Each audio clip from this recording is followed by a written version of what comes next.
২৪ Lok Sabha vote বিপুল সাফল্য, গ্রামে সবুজ সুনামি, কিন্তু শহরে ধাক্কা।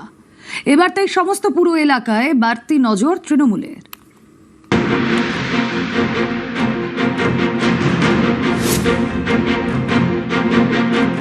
প্রথম দফার ভোটে প্রচারের জন্য হাতে আর মাত্র কয়েকটা দিন। এই কদিন শহরে প্রচারে বিশেষ জোর দিচ্ছে তৃণমূল। পুরো এলাকায় বাড়তি সময় দিতে বলা হয়েছে প্রার্থীদের। শহুরে এলাকার ভোট টানতে তারকা প্রচারকদের নিয়ে হচ্ছে রোড শো। নিজের ওয়ার্ডে বাড়ি বাড়ি গিয়ে প্রচার সারছেন কাউন্সিলররা। অভাব অভিযোগ শুনে তা মেটানোর আশ্বাসও দিচ্ছেন। পাড়ার মোড়ে মোড়ে করা হচ্ছে সভা। এই জায়গাটায় আমরা ভালো আছি, সেটা আরো ভালো করতে হবে। আর যে জায়গাটায় কোনো কারণে আমরা হয়তো আরো একটু বেশি ভোট পাওয়া উচিত ছিল, সেটার কারণগুলো অনুসন্ধান করে সেই জায়গাটা আরো ভোট পাওয়ার জন্য যা যা করা দরকার সেটা পার্টি নেতৃত্ব ঠিক করবেন, যাতে কোনো শিথিলতা না থাকে। সেই জন্য পার্টি নেতৃত্ব কড়া নজর রাখছেন। 2024 লোকসভা ভোটের ফলে স্পষ্ট তৃণমূলের শহরের ভোট ব্যাংক ধাক্কা খেয়েছে। 2021 বিধানসভায় তৃণমূল পেয়েছিল 2,89,68,281টি ভোট। 2024 লোকসভা ভোটে তা কমে দাঁড়ায় 2,76,74,133। 3 বছরে ভোট কমে প্রায় 13 লক্ষ।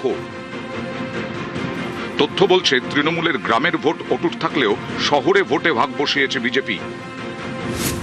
পশ্চিমবঙ্গে 121টি পুরসভা। 2022 পুরো ভোটে 120টিতেই জয়ী হয় তৃণমূল। এর 2 বছরের মাথায় বদলে গেছে অঙ্ক। 24 লোকসভা ভোটের ফলের নিরিখে 121টি পুরসভার মধ্যে তৃণমূল 120 থেকে কমে 51, বিজেপি 0 থেকে 1 লাফে 68, কংগ্রেস 0 থেকে 2। রাজ্যে 7টি কর্পোরেশন। 24 লোকসভা ভোটের ফলের নিরিখে 3টিতে এগিয়ে তৃণমূল, 4টিতে বিজেপি। কলকাতা, হাওড়া, চন্দননগরে এগিয়ে তৃণমূল। শিলিগুড়ির সব ওয়ার্ডেই লিড বিজেপির। আসানসোল, দুর্গাপুর এবং বিধাননগরেও এগিয়ে বিজেপি। চাকরি দুর্নীতি থেকে আরজিকর নানা ইস্যুতে শহুরে ভোটারদের অনেকে তৃণমূলের থেকে মুখ ফিরিয়েছেন।